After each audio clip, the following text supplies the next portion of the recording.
Thank you, Madam Deputy Speaker. Among the many events cancelled in 2020 because of COVID-19, my Fisher Community Awards were sadly another late scratching.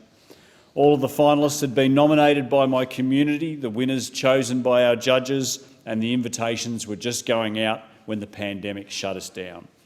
However, I'm delighted to say that those nominees and winners have not been forgotten and that their work will not go unrecognised, because in 2021 the Fisher Community Awards will be back with a special bumper double edition. This year I am more determined than ever to recognise the fantastic individuals and organisations in Fisher who are making a difference to our community.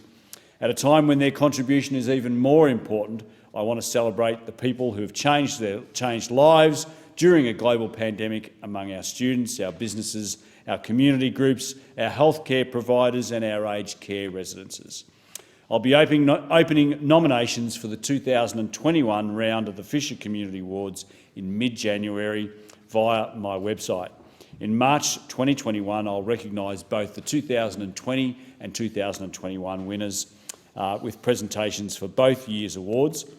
And like many things in 2021, I'm sure this coming year's Fisher Community Awards will be the biggest and best ever. Madam Deputy Speaker, I'm working hard in my community and here in this place to advocate to the federal government for funding for upgrades to the Sunshine Coast Stadium. Most recently, just last week, I facilitated a meeting between the Sunshine Coast Mayor Mark Jamieson, local philanthropists who've agreed to contribute $11 million to this project, and the Deputy Prime Minister to help make our case. The Deputy Prime Minister gave us a very fair hearing, and I'll continue to work closely with him to see whether we can secure funding at the next federal budget.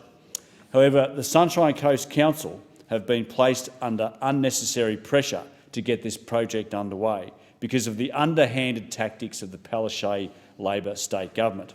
Before the last election, Labor promised $20 million towards this upgrade, funds that will be needed for the project to go ahead. $5 million of that money is allocated in this financial year, but it comes with a condition that Labor chose to hide during the election campaign. Sunshine Coast Council can only access the money if it is matched by the federal government before the end of this financial year. For everyone who's worked so hard on this project, this is a bitter disappointment, but is anyone really surprised? This goes to prove you have to check the small print with the Palaszczuk Labor government. Their election commitments might look great before the polls close, but when it comes time to deliver, there is always a catch for Labor.